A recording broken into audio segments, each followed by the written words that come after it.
What up, YouTube? It's your boy GGJ Fly Guy here with an unboxing and an RC question. There's a reason why I'm asking this question, and we'll get to that in a little bit or a little bit later.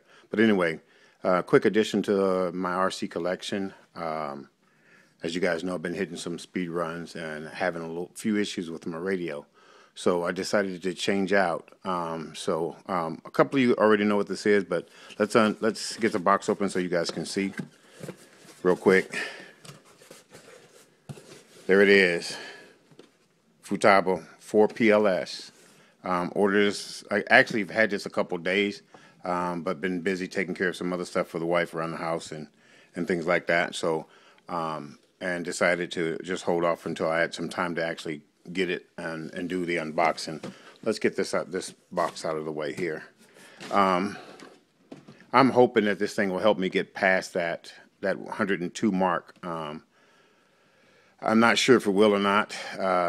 It should give me better range. Been watching some of the range tests and stuff like that on YouTube, and I'm really hoping this helps get me a little bit better range. The spot I found has plenty of room to run, so hopefully I can move back a little bit further and get some more range to get this thing up, to get the DM1 up past 103 miles an hour actually on my last run.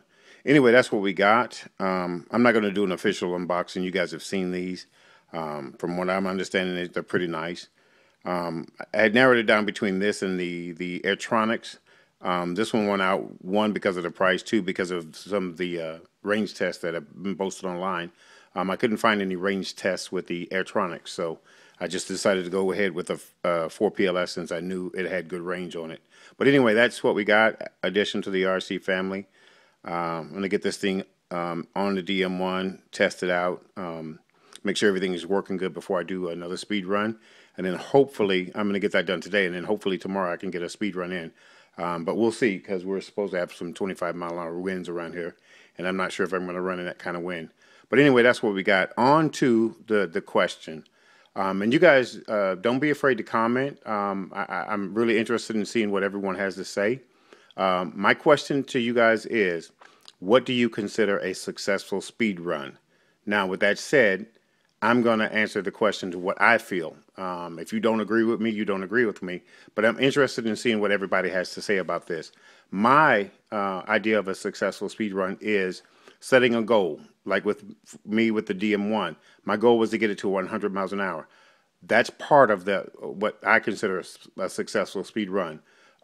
Two, getting it there on its wheels and in one piece. Okay, so for me, a successful speed run is setting a goal and reaching that goal the proper way, with the car on its wheels and in one piece, where you start the run on its wheels, you end the run on its wheels, and you hit that goal that you set for yourself. Now, there are going to be some people that disagree with me as far as, you know, it being on its wheels or upside down or whatever. I'm just interested in seeing what everybody has to say. I'm curious. I've got some other things that's coming up, and the answers are going to help me with what I have coming up. Anyway, you guys let me know what you think. That's what we got. Rate, comment, subscribe. It's your boy GGJ Fly Guy. We're signing out.